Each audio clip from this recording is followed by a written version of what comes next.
Bonsoir à tous, je suis ravi de vous retrouver pour cette seconde édition de la troisième saison du BOMA Club. Le Club BOMA se réunit au minimum chaque mois autour d'une idée, d'une personnalité, d'une méthodologie ou d'une théorie. Habituellement, les rencontres du club ne sont pas ouvertes au public, mais exceptionnellement ce soir, nous diffusons la première partie de cette soirée sur notre page Facebook. Les échanges, les débats de la deuxième partie seront en revanche réservés aux membres du club. I'm going to switch now in English for this session as we have a special guest with us tonight. Michele Wucker is the author of an international bestseller, The Grey Rhino. She invented the term Grey Rhino to draw attention to the highly probable, high impact risks that everyone hates to admit we neglect. She first introduced the concept at the World Economic Forum in 2013 at Davos, in Davos. Then she wrote the book I just mentioned, and she also gave a TED Talk in 2019. I'm joined in this conversation tonight by Cindy Chin. Cindy, you are a global strategic thought leader, entrepreneur, and a member of the NASA Data Notes, one of the NASA's Open Data Innovation Program initiative. And of course, Guy Philippe Goldstein, who is a member of the BOMA Brain Trust, a specialist in risk management, geopolitics, and cybersecurity. And of course, several members of the BOMA Club are with us tonight. Welcome everybody, and thank you for being here with us. Michele, can you please explain us the origin of the concept of the Grey Rhino? Sure. Well, the gray rhino is a metaphor for the big scary thing with the horn coming right at you.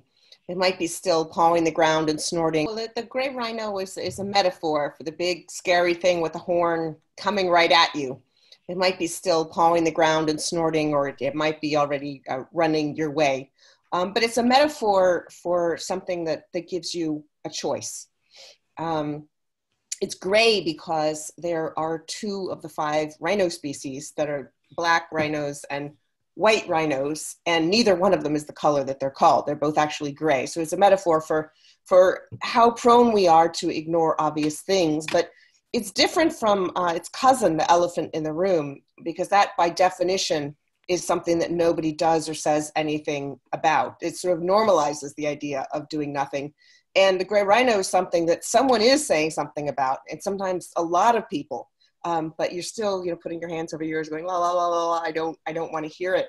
I came up with the idea in 2012 after looking at the difference between the Greek debt crisis, which had that spring just come up with the Greece and its creditors had just come up with a restructuring solution that prevented the chaotic crisis. And Argentina, which I had written about a decade earlier, when that country had an opportunity to head off a chaotic default and missed it. And so I really started asking myself, what makes the difference when you see the big thing coming at you? What's the difference between people who do something and the ones who don't? And I realized that not everybody gets as excited about sovereign credit spreads as I do. Oh, my inner geek let loose. So I wanted a way to really talk about that and to expand the concept to other areas, to corporate strategy, to broader policy issues like climate change or inequality. And since the book came out, I've been very surprised by how people are applying it to their personal lives as well. Cindy, you wanted to start with the first question. Oui, merci. Salut. Bonsoir à tous. Michele, why don't we act even when we see a gray rhino? Well, there are lots and lots of reasons. Some of them are psychological, having to do with our own internal defense mechanisms, and those mechanisms that become even harder to deal with when you get into a group, and the group makes it very hard to move.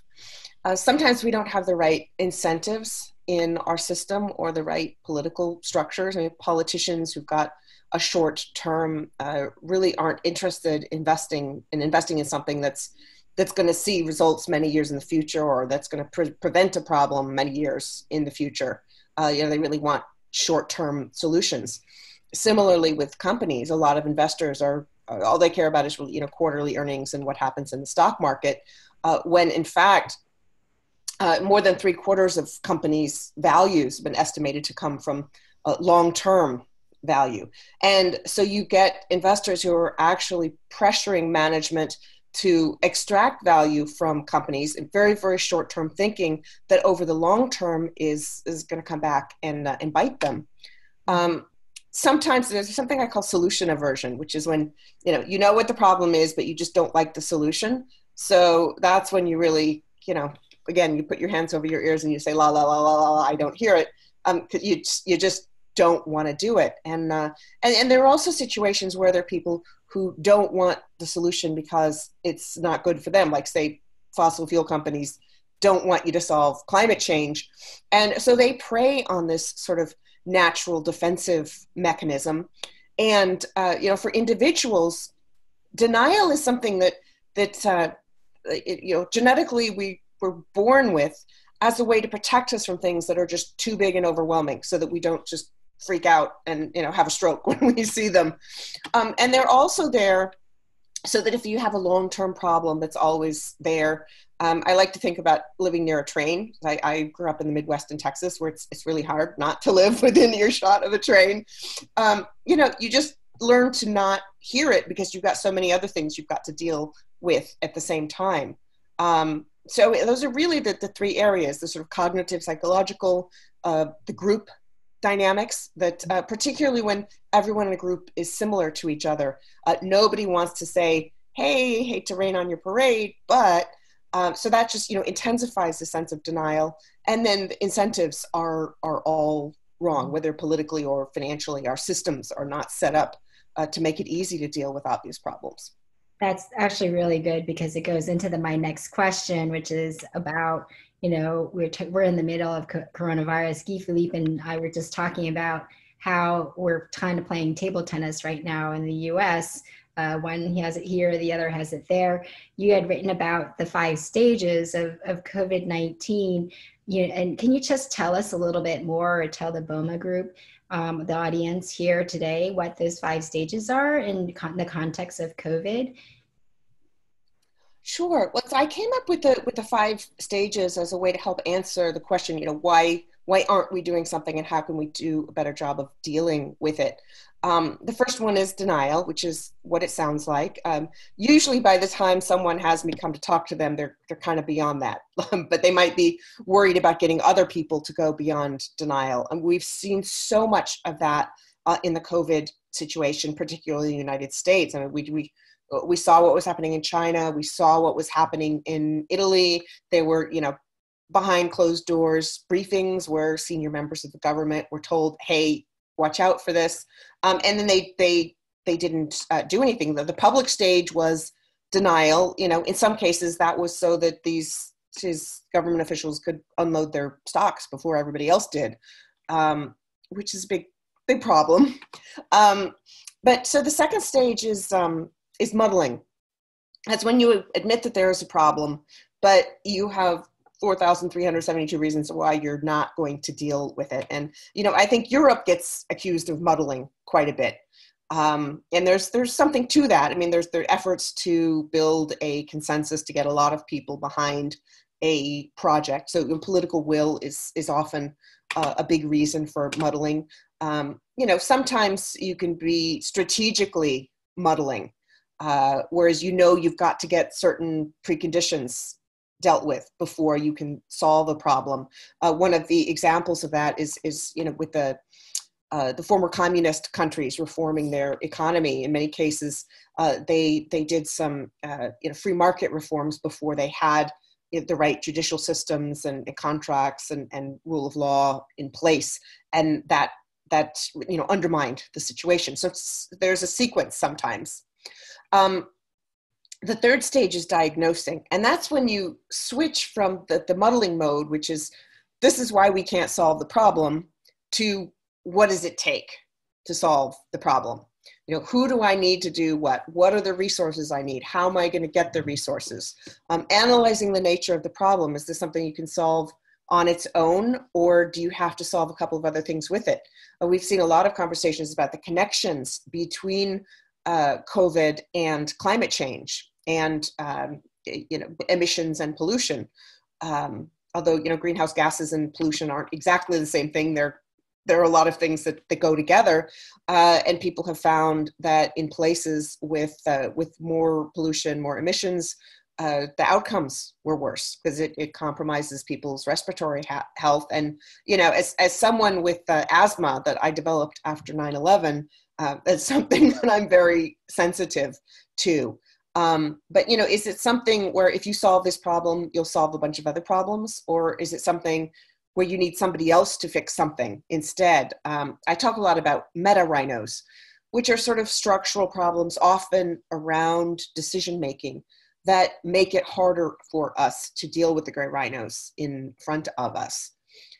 So the fourth stage is panic. I love to illustrate this with the Edvard Munch painting of the screen. And that's when everybody's running around going, do something, somebody do anything, just do something.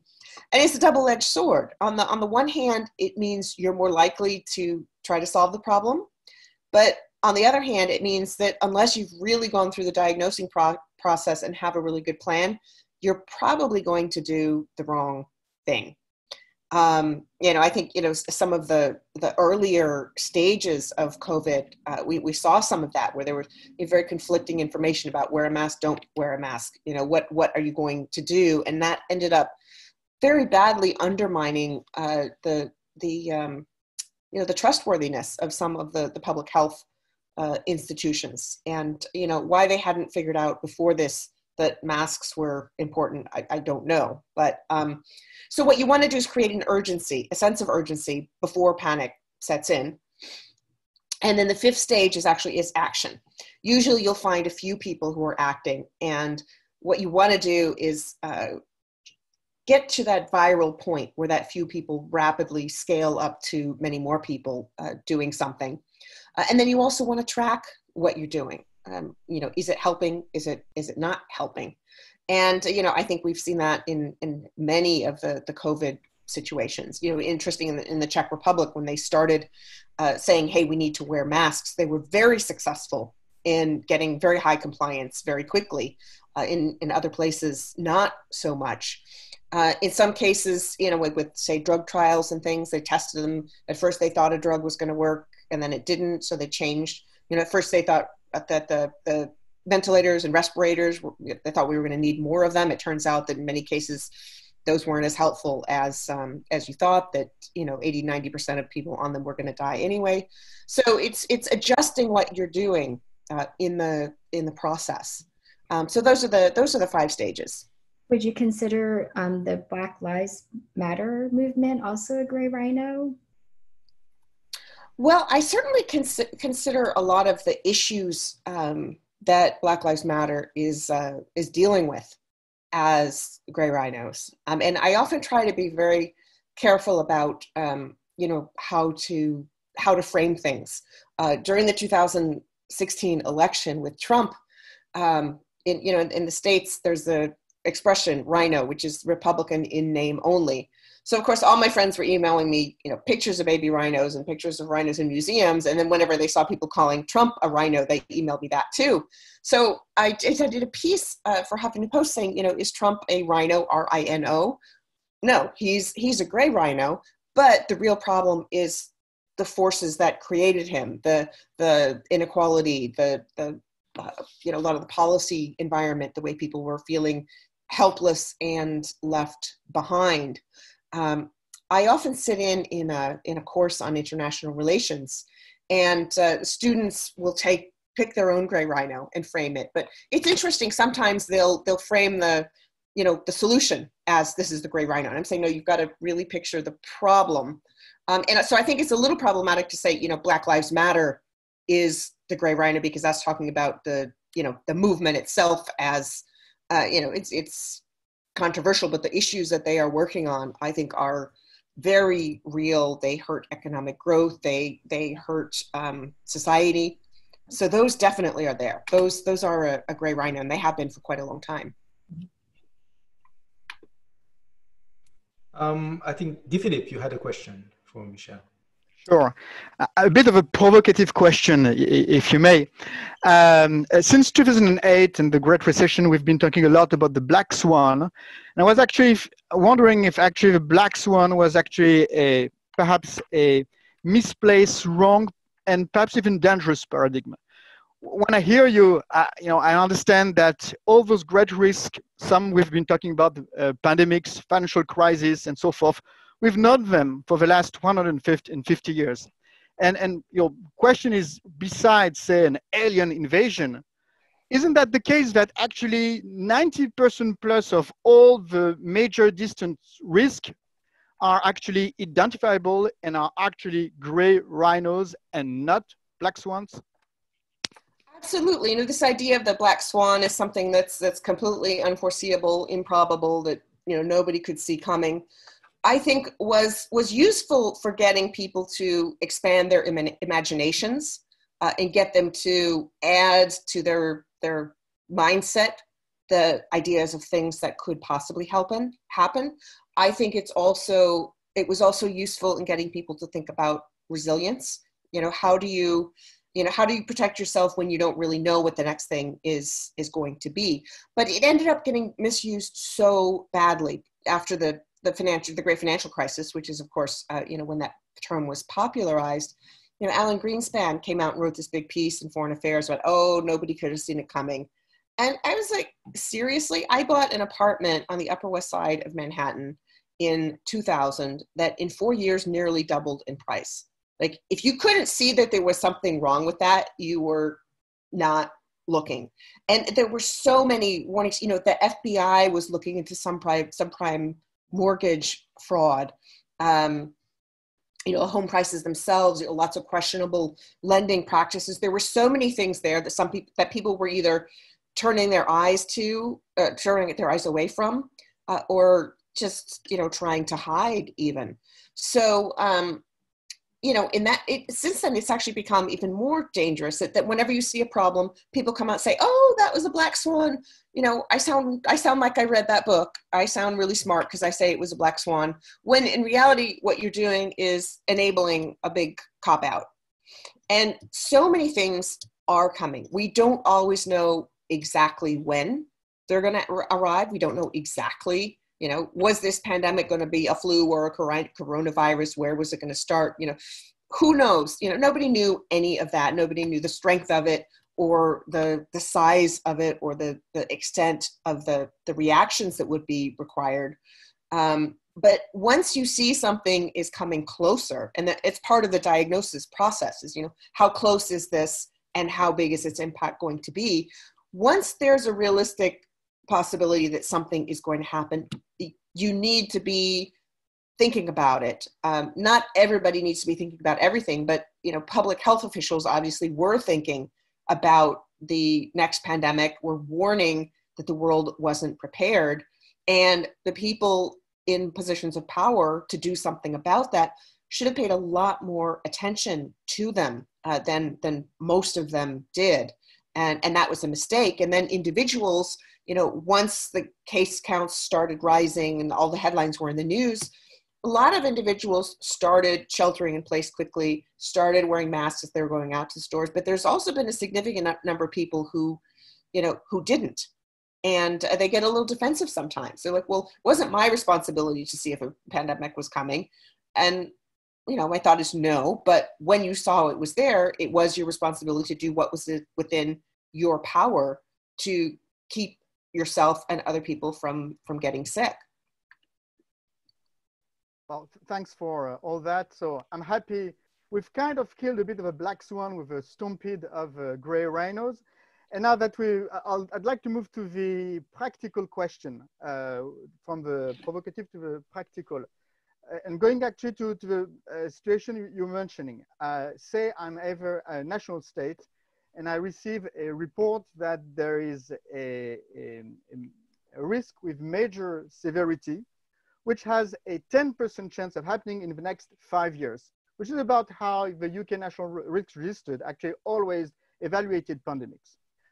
Okay, so this is the report I received, and there's this 10% chance of happening in the next 5 years. Only 10%. It's not small, it's not big.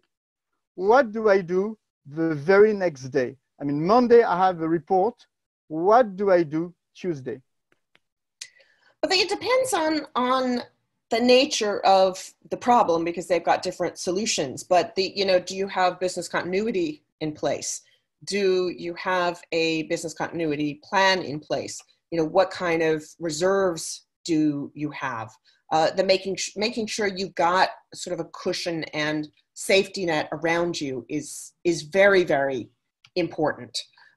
Ask yourself, what are the warning signs that would cause me to ramp up my reaction to this?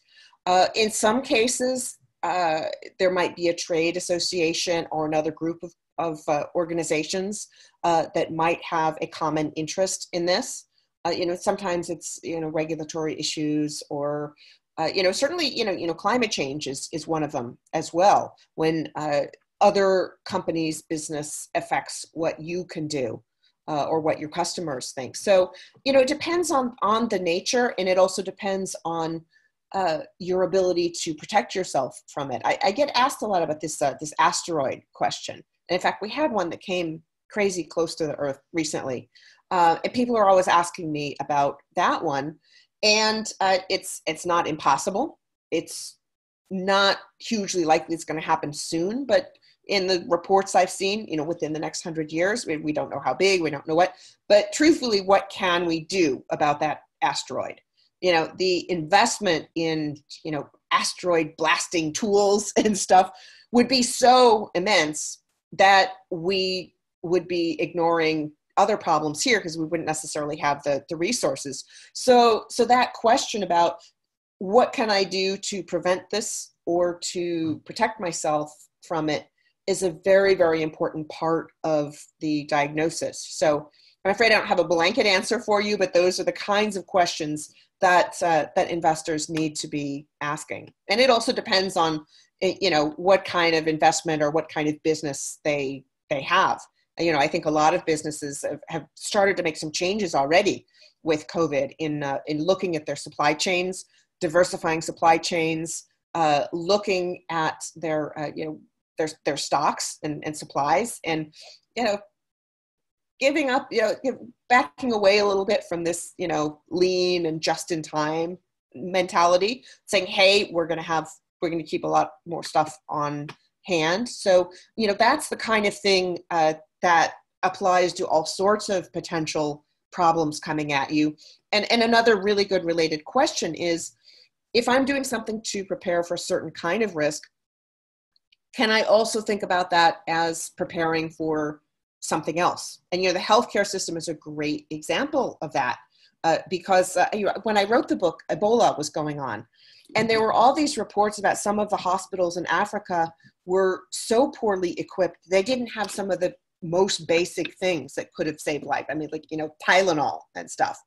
And if you are building a robust health system, you are preparing yourself for the next pandemic, but you're also making yourself much better to deal with all the other horrible health things that can happen.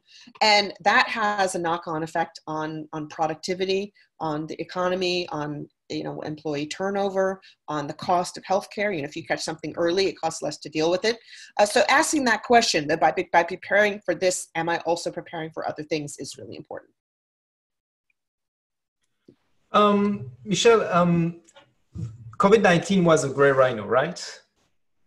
I'd say so. We said it earlier. In a way, this crisis has made gray rhino more important to look at, more visible also, and it's more and more important to prepare ourselves for the next one. So my question is, what do you think could be the next gray rhinos in the next 2 years, or let's say 2 years? Not so far from now.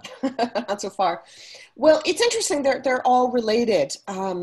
Every year I do a meta-analysis of about 5 dozen top risks, forecasts, outlooks, whatever you call it, reports that come out every year. Everybody comes out with them, and there are more and more of them every year.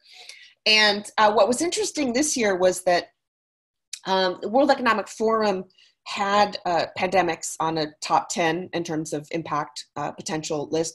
Most other organizations did not, but one of the ones I saw a lot more of this year than in past years was business continuity. Very, very closely related, and businesses are spending a lot more time thinking about that. But the pandemic has, I think, drawn renewed attention to three issues that have been on my mind for a while and that are very, very closely related to the situation right now. Climate change, which I talked about a little while ago. It was very interesting. I got a bunch of calls from reporters earlier on in the pandemic saying, people are paying so much attention to the coronavirus. Why don't they pay so much attention to climate change? And then I was getting some people saying, well, we can't think about climate change right now. We need to just focus on this. And we can't afford not to pay attention to climate change. And there are many cases where you need to deal with multiple problems at once. So climate change is one of them. That is very closely related to the two other ones, inequality and financial fragilities. The central banks around the world have increasingly been sounding the warning that climate change is a threat to financial stability.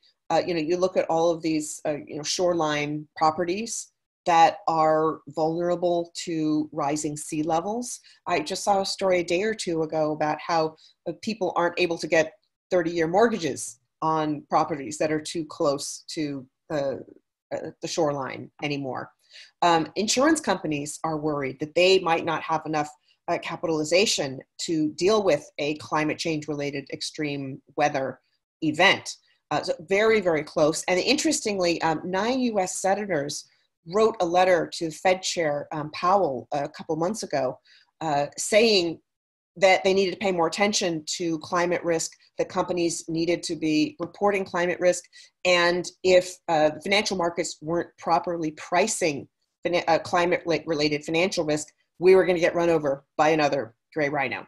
So those two are closely related. And then inequality. We've seen all of this money printing around the world, not just a tremendous amount right now, but from 2009 going forward. And that's created these huge asset bubbles, which has increased inequality around the world. And that's on steroids now. You're seeing day traders going out and going and doing videos, bragging about how they impress their girlfriend with their great stock picks, which are basically just being, inflated by all this money printing. And that is feeding into some of the protests that we're seeing, and it's going to pull the economy down because the people at the bottom are not getting enough support to keep the economy going forward. So we're going to see that playing out much more severely in coming months. And then in inequality and climate change, the people who are contributing most to climate change, the most emissions, are not the ones who are most vulnerable, who are not going to be able to protect themselves, who are on islands that are being submerged by rising sea levels. So those three big ones, inequality, financial fragilities, and climate change, continue to be going forward, and the coronavirus has made all of them worse, and including the problem of, how are we going to pay for those things? Whereas, tax revenues are going down, jobs are being lost, companies are being closed. Where are we going to get the resources for that when the money printing presses don't work anymore? And Michele, those sound like some really big risk factors and challenges as well. I know you're working on a new book. Can you tell us a little bit about what you're working on for everybody listening in today?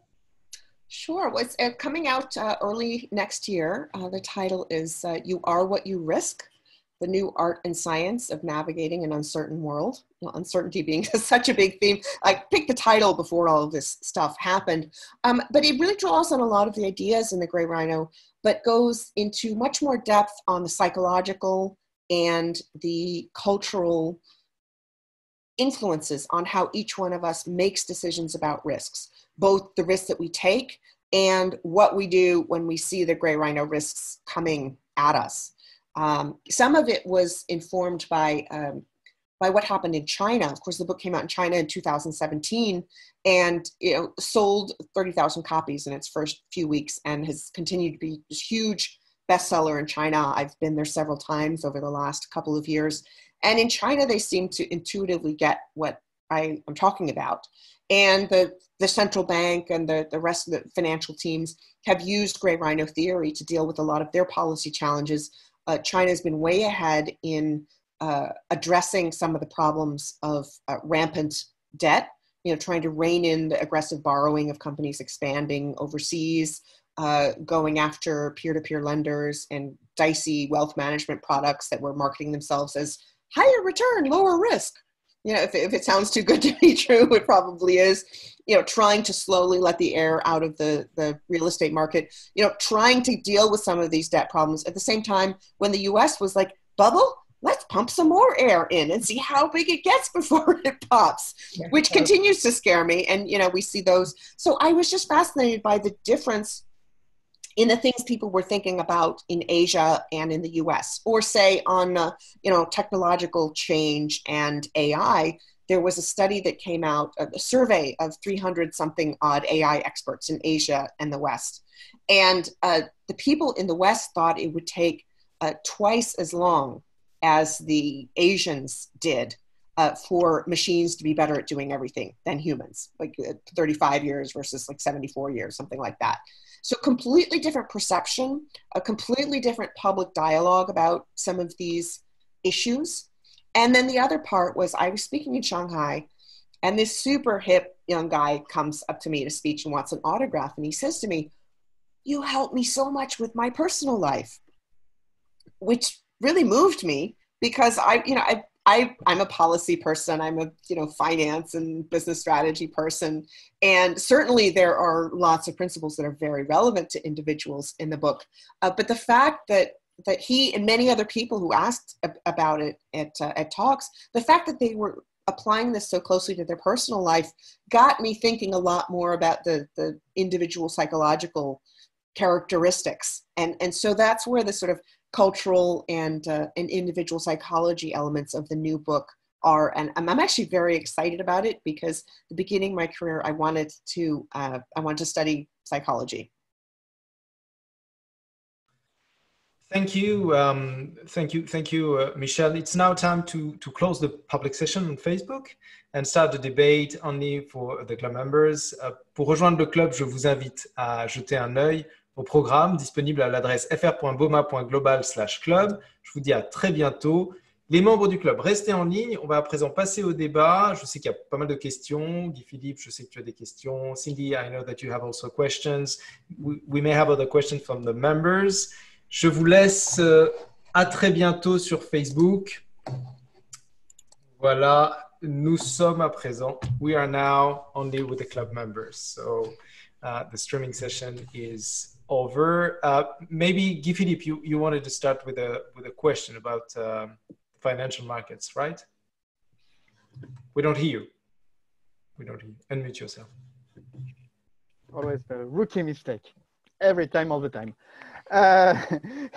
So yeah, I was wondering actually why people who deal with risk, i.e. financial markets, equity analysts, are not pricing or including those gray rhinos in the spreadsheets, the stuff that is identifiable with a certain probability of happening. Why we don't see that in the actual spreadsheet? Take one example. Well, actually, one of biased example, but I truly believe it's one big gray rhino. Say Trump wins in November 2020, and there may be a civil war in the US, okay? So big political thing. That's a clear and present gray rhino that could further destabilize markets. Why I don't see any Goldman Sachs or Bank of America spreadsheets, which would be including at least a minimum what-if analysis in the spreadsheet, all across whatever they analyze, with that type of gray rhino? Well, I think there are a couple of reasons. One is that I think they're weighing a number of factors against each other. I think right now, people are going by the old maxim, don't fight the Fed. That they think that the amount of money printing that's puffing up financial markets is bigger than any of the potential risks. And there's also this sort of perverse thinking that the worse things are, the more the money printing is going to continue, and that the money printing is going to benefit financial markets way more than anything else. And they're not thinking long term about the fact that eventually the economy is not going to be able to support this anymore. It's going to be like the tulip bubble, where people were buying tulips because they thought the price was just going to keep going up, but at some point that popped, as bubbles always do. Early on in my career, I was writing about the restructuring of all the defaulted debt from the 1980s into Brady bonds, and later the restructuring. But I remember in it was, I think 1993, when you had the standoff in Russia, and Russian debt just went way up. There's this really morbid sense that when things got really bad, that was a great time to buy because things were going to get better. Same with Venezuela and other places like that. I think with the Trump thing, I think the likelihood of him winning is rapidly going down. And I think it's very different from 2016, where I even wrote publicly that people were underestimating the chances of him winning. He's, the physical decline is so clear that, I would consider, a tail risk almost being that he has a medical event before the election. I think would create a lot more volatility. But at the same time, I think it would be a sense of relief. I think that what is likely to happen is, I think that, a Biden victory would create, on the one hand, a lot more sense of a grown-up in the room, a lot less uncertainty. And there's huge uncertainty tax on businesses right now. But there would be some of the hard decisions that people are just ignoring right now. If, God forbid, Trump is elected again, I think that it goes back to financial markets looking at short-term returns. They're going to try to cut taxes again and print money all over the place, and they're just going to push the bill down the road till the next generation. So I don't think that it's completely not in the calculations. But I think that there are a lot of offsetting factors.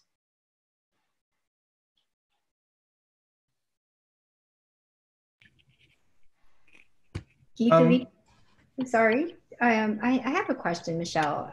I know, Guy Philippe, feel free to jump in if you have anything else to add to your question there.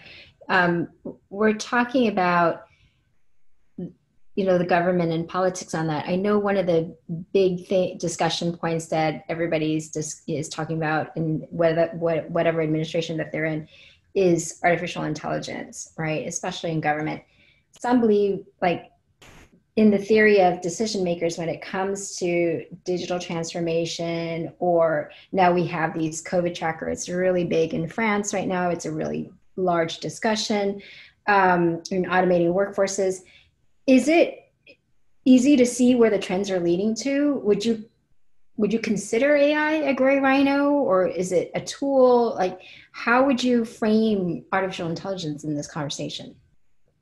Such a great question. It's something I've been thinking about a lot. When I was writing the book, it was still a lot of things that are clearer now simply were not. So this was like 5 years ago that I was finishing the manuscript. And there were a couple of things. There's one, this question of digital disruption, how's it going to change business? You see so many surveys where, they ask CEOs and CFOs and whoever about, how big a factor digital disruption is going to be on their business. And it's always a huge number. And, do you think you're prepared? And it's always a really low number. I think people feel a little overwhelmed by it. So that's the one side. I think that a lot of companies are not ready. I think part of it's a generational thing. You're seeing all these new startups with digital natives, and a lot of the bigger legacy companies are, boomers and Gen X and people who aren't as comfortable with the new technologies. So I think that's part of it. The big part of AI that I worry about is the sort of political, social, economic effects. And I highly recommend Kai-Fu Lee's work on this, AI superpowers. I met him last January. Mm-hmm. His work is just fantastic, and he makes very important social points, which is that, so a lot of these tech companies scale rapidly and they grow at exponential rates, but with much less need for capital and much less need for labor to get these sort of returns. So they've got these outsized returns compared to other things. And he makes the point that there are a lot of companies that are, they're perfectly reasonable businesses with perfectly respectable returns. But if they're not these exponential returns that some of the tech companies are getting, then, VC is not going to be interested in them. And, the Economist calls some of this, abnormal profits, profits above the cost of capital. And I think that's a big issue, which is related to all these fears about jobs being lost. And also about the fact that some of the jobs that are going to be most valuable going forward, the most human jobs, are the ones that we don't monetize properly. The caregiving, the teaching, those sort of things. And so I think those are very serious issues. There are going to be people whose skills are obsolete.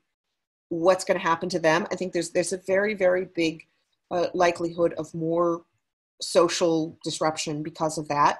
A lot of what we've seen over the past couple of decades is, blamed on immigrants, blamed on China, when there's studies that come out and say actually 80% of the jobs that were lost were really more to technology and automation. And of course, coming from a policy background, that, that bigger macro context is what interests me personally most about the impact of AI. And I think, some of Andrew Yang's thinking on this, I think universal basic income isn't necessarily the solution. I think it's going to, well, right now we don't worry about paying for anything apparently, but, focusing it somewhat on, people whose skills are becoming obsolete, focus it somewhat on, adding to the compensation of these caregivers, looking tax-wise at this question of the abnormal profits. Bill Gates and others have come out and said, well, why don't we impose a payroll tax on robots, which is an interesting thought experiment. But when you bring that up to tech industry people, they say, well, terrible idea, because you tax what you want less of. And, they don't like subsidies at all, but, in theory, the opposite is you subsidize what you want more of. But the question for me that comes out is, okay, if we're having problems if we're concerned about jobs and stuff, how can we have a payroll tax on human jobs? And obviously that's, to fund Social Security and Medicare and all of this other stuff. But what if we were to slice that differently? What if we were instead to look at these abnormal profits, tax some of that, which de facto would be a tax on robots, but also, something that could be spread out much more differently. Why don't we look at, how we fund the support systems, the risk umbrellas that allow people to take some of the chances that make them more productive, like, going to a job that they don't hate instead of staying there because they have the health insurance. So they're huge questions, and I think very important, and we need to be talking about them and doing something about them much more seriously right now, because they're only going to get bigger as we go down the road. Philip, you had a question. Yeah, well, actually, I wanted to jump in again around this tech theme with Rhinos. And actually, a question was more how actually tech can help to tackle gray rhinos.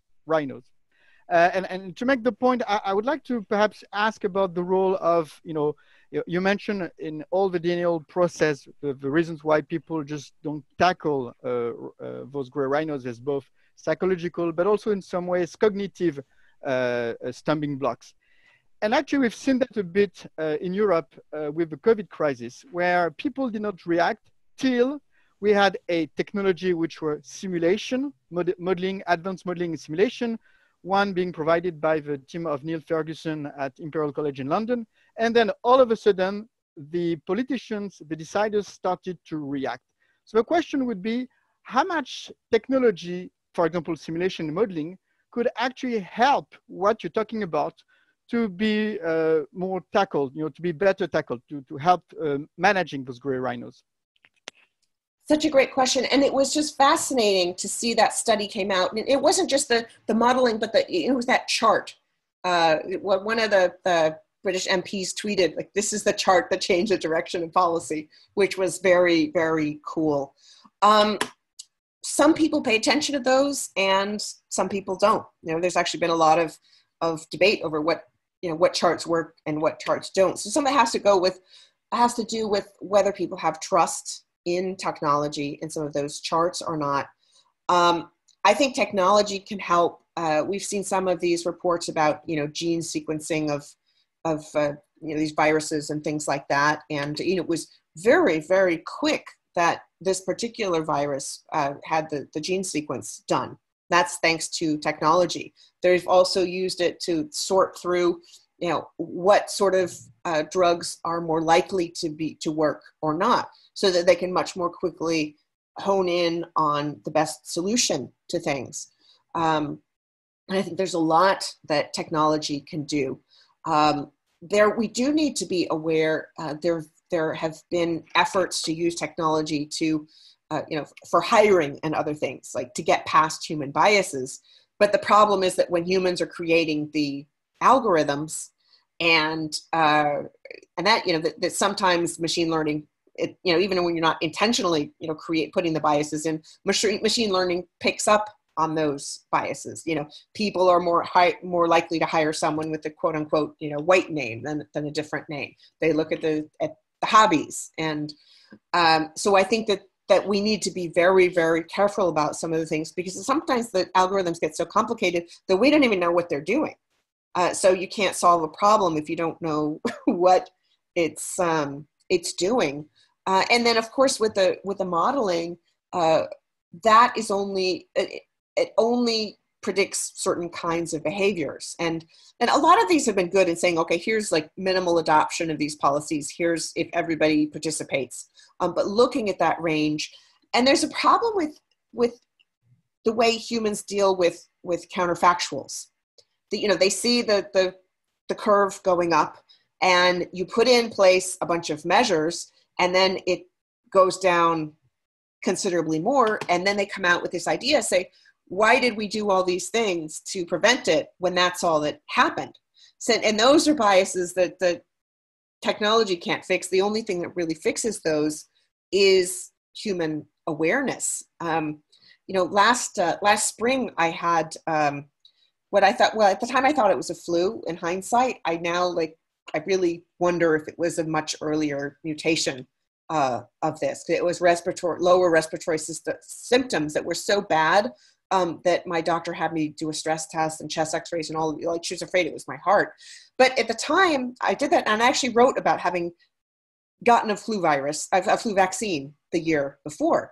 And some people having taken that vaccine and coming up with a bad flu, like I did, or whatever it was last spring, would have said, what did I get that stupid shot for? Look, I got the flu anyway.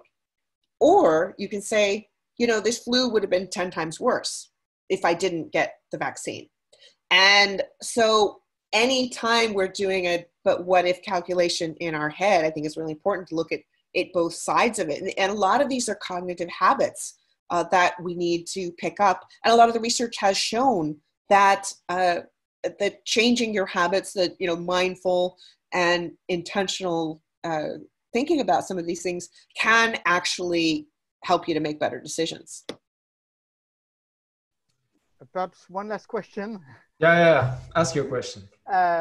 So tech may help, but as you mentioned, still we need to change the way people think.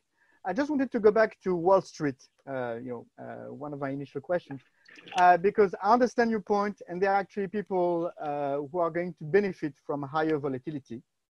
But what we've seen, in the change in the structure of Wall Street over the last, say, 10 years, we've seen this rise of, say, ETFs, tracker funds, which actually value a lot, a reduction of volatility. And I just was wondering if any of those guys, those large funds, those Vanguard and BlackRock guys ever approached you or discussed with you about, say, the technology to enable the gray rhinos or methodologies to enable the thinking to gray rhinos in the way they could perhaps evaluate that portfolio that needs to be sometimes on the very long term?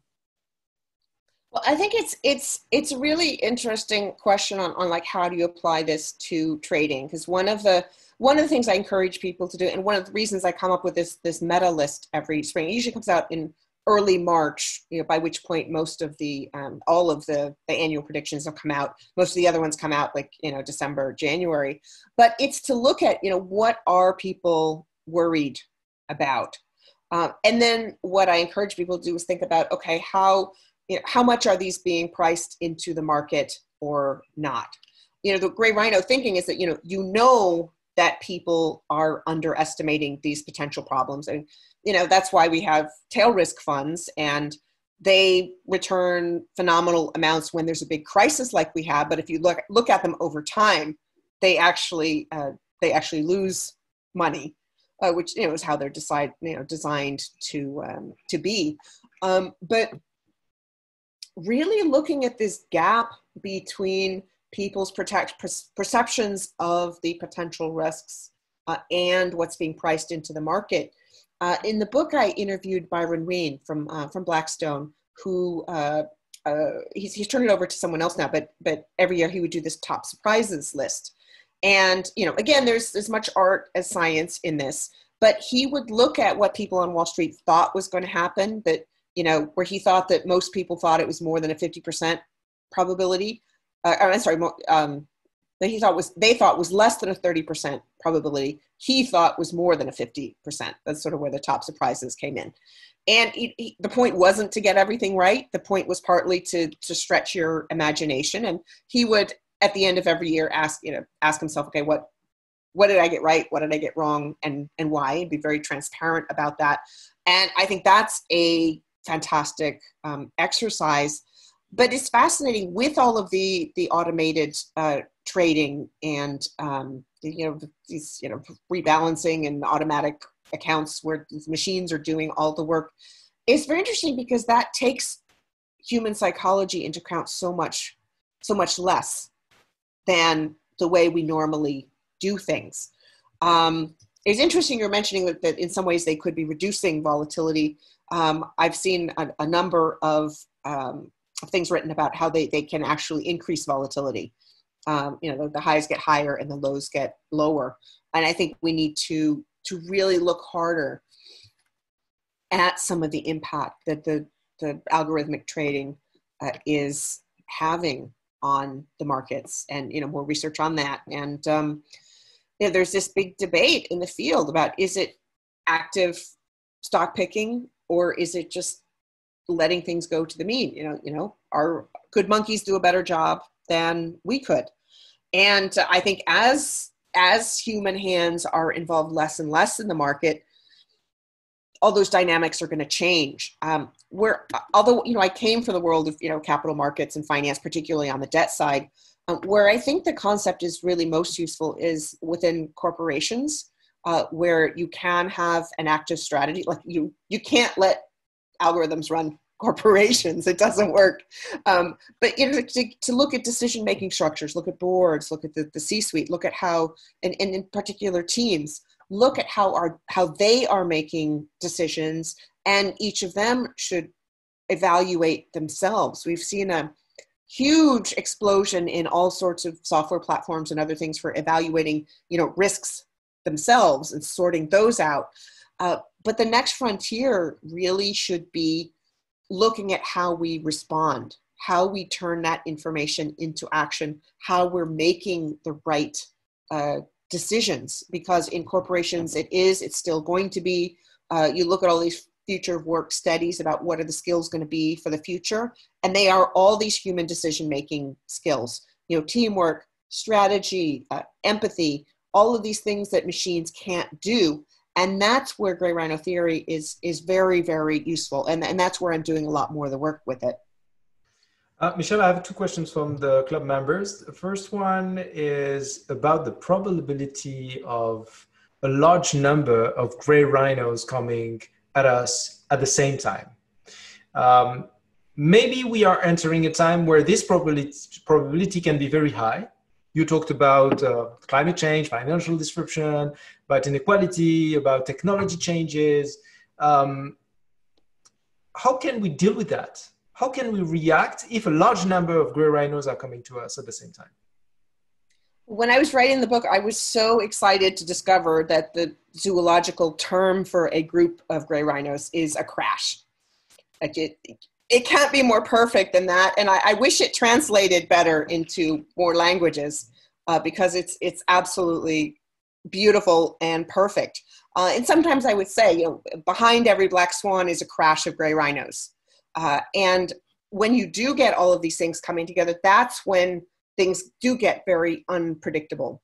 The more variables you have, the harder it is to predict things. That's why I have so much admiration for these climate scientists who try to predict this, because they've got so many things going on in there.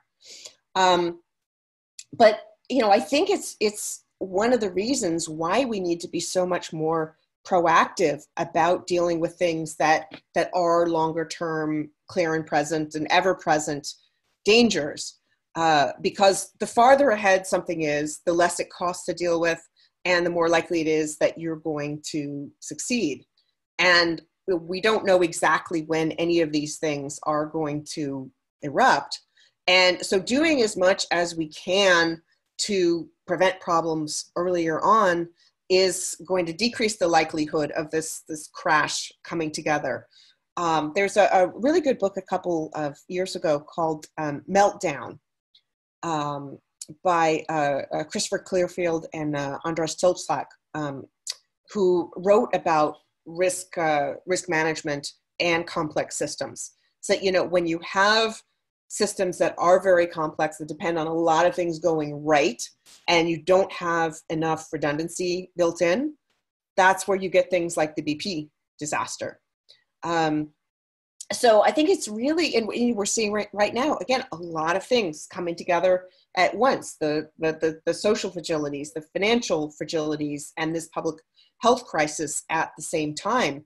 And we've only seen the beginning of it. We're going to see a lot more businesses going under, a lot more jobs permanently disappearing. We're going to see bankruptcies. I think we're going to see ripples through the credit markets. And a lot of that really comes from us failing to deal with some of these things earlier on. Byron Wien, who I mentioned a little while ago, put out a note a couple years back where he estimated that 3/4 of the amount of the quantitative easing had gone straight into the stock market, not into the economy. And so everybody's wringing their hands going, oh, why isn't there more wage growth? Why isn't there even more job growth? Well, it's because the money went there. And then they're like, why isn't there more inflation? There's inflation right in front of you. It's in the stock market. And lots of the smartest people on Wall Street I know have been screaming about this for years at this point, about the unintended consequences of quantitative easing. And I think there are a lot of things you can do to offset that and to help redirect some of that money into the real economy, into infrastructure, into education, into restructuring some of the medical and student and consumer debt out there. There's a lot of risk pricing is pro-cyclical, whereas when you get a crisis, the risk premium goes up and increases the likelihood that a company is not going to be able to get the money it needs and is going to default. And it's not really better for anyone except for the volatility traders. And so that's something else that really needs a look, is how we price risk and how that accentuates some of our economic and financial cycles in a very, very destructive way. In the past 10 years, the technology leaders talked a lot about the technology singularity moment. This moment where all the technologies are coming together at the same time, at an exponential pace, biotech, AI, blockchain, everything at the same time. And well, in fact, what we're talking about just now is also a phenomenon where all those disruptions, those gray rhinos, are coming at the same time. Financial crisis, climate change, everything is coming at the same time. The solution that the tech leaders had in mind was to acculturate the population to this technology revolution and to make them, to train them and to help them be ready with those new tools, those new usage, everything related to what we're doing today, even when we're doing a Zoom session, you know? Don't you think that the solution, if we have a crash of rhinos coming to us, would be not to train only the leaders, but also the population to react and to act correctly in front of gray rhinos? And if yes, how can we do that? Yes, well, I think that sort of, widespread mentality shift is incredibly important. And, I don't think that tech leaders are wrong that people need to be more proactive in this.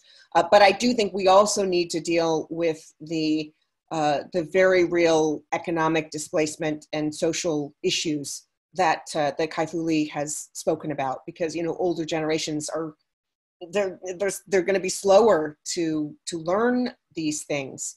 But it's this relationship between individual mentalities and organizations, companies, and societies is so important.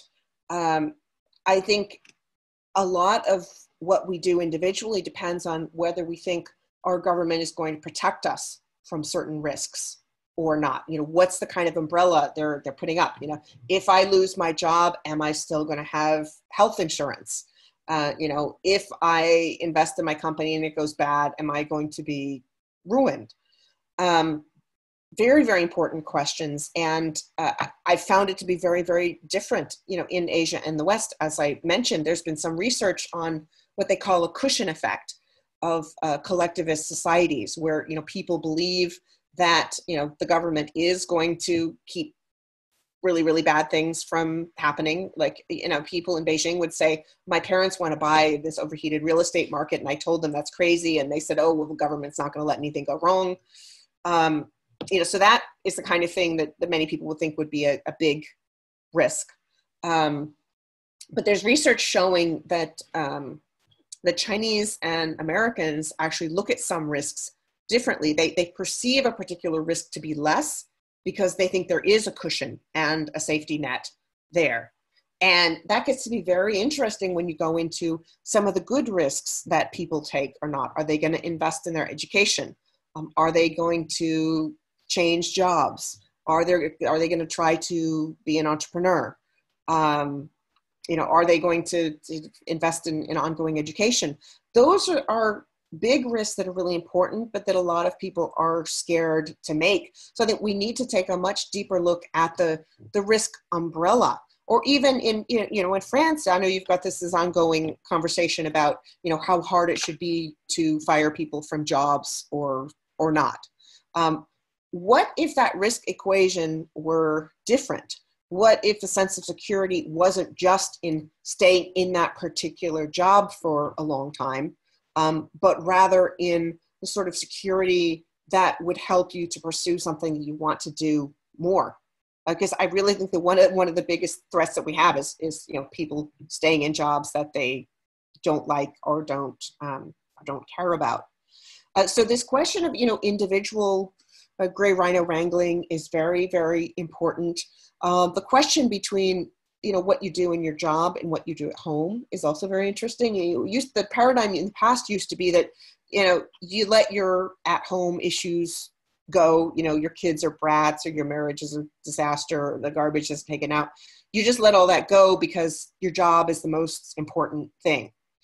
And I think in this new world, people need to be more holistic about it, to realize if you've got bad risk management habits at home, those are going to extend into your workplace.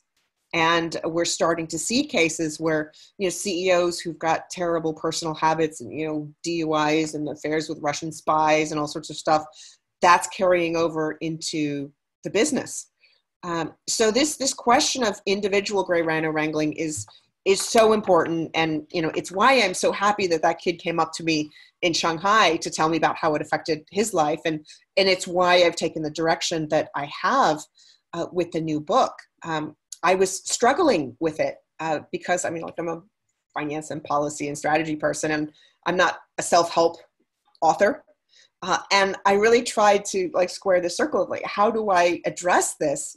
And then I spoke with a very dear friend he's unfortunately no longer with us, but was a head of a CEO of a private equity company. And he said, my investment committee just met, and we talked about the investments that underperformed, to put it politely.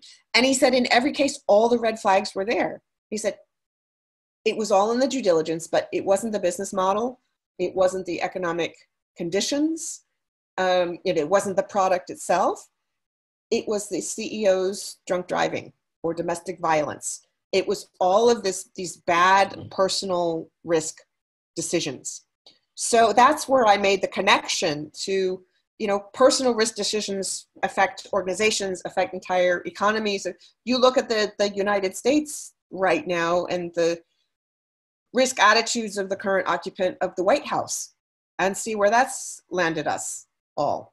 So I'm so glad that you remember brought this up, because it's individual responsibility for gray rhinos is so important. And personally, I've used it with friends, like a friend who was not doing their taxes for years, finally actually went to an accountant. They didn't solve it all, but they made steps. Or, someone else who was having respiratory problems. I was had 16 reasons why not to go to the ENT doctor. And finally I said, kind of half joking, but not really, I'm like, didn't you read my book?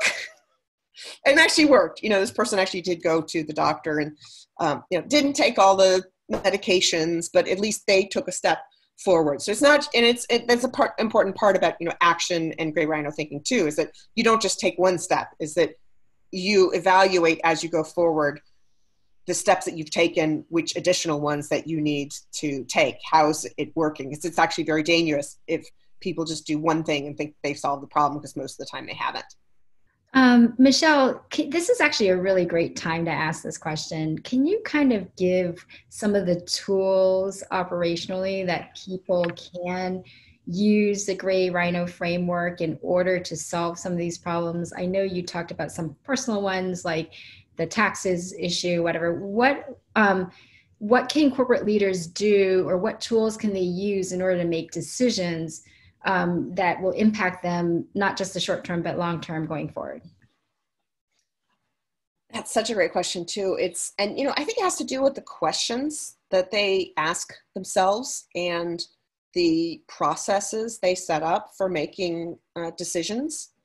When it comes to the board of a company, or even marketing team, is, are you getting input from your customers, from your suppliers, from your community, from your employees, from people that aren't just your investors? Because the Business Roundtable last August came up with this great new statement about the purpose of a corporation, and that it is to serve a broader set of stakeholders. And some people came out and acted like that was a zero-sum game with serving the interests of shareholders.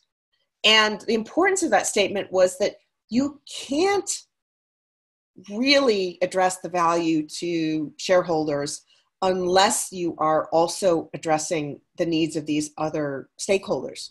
Mm-hmm. If you upset your customers so much, they're not going to be buying your products. If you upset your community, you might end up with a bunch of regulations. So asking those questions, who am I getting this information from? Any CEO or team leader looking at corporate direction needs to ask themselves, are they getting a variety of inputs? If you get a room full of lawyers, you're going to get the same answers. So, and also, diverse groups of people, because if everybody looks alike and sounds alike and went to the same school, you're not going to get a thorough answer, and you're not going to get a good idea of the risks in front of you. It starts with, asking this question, what's the gray rhino? What's the gray rhino coming at us? And then asking yourself, okay, how am I dealing with it? How are we dealing with it at a team? And that's where the 5-stage framework comes in. And if you're not dealing with it well, then, what can you do to change it? And then the tracking part of it on the individual level. I mean, I always like to show people my Fitbit, all kinds of things that you can track to see the progress that you're making. And when you're tracking, you want to track both outcomes and impacts. That you're saying, okay, if I want to lose pounds, I have X number of pounds, I need to walk Y number of steps and eat Z number of calories.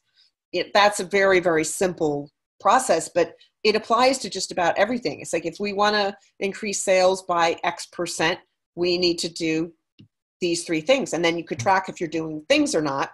And from there, you can track whether that's having the impact you want. And if it's not having the impact you want, you go and you change the things that you're doing.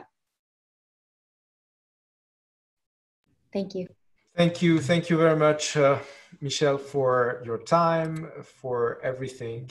I think we asked all the questions. Merci à tous. Thank you, Cindy. Thank you very much for this opportunity. Thank you, Guy Philippe.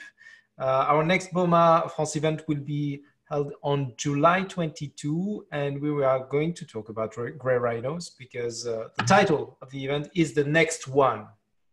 The next ones, maybe. We will see. Merci encore à tous, à toutes, et je vous dis à très bientôt. Merci beaucoup. Thank you. Thank you, Michele. Merci. À bientôt. Bientôt.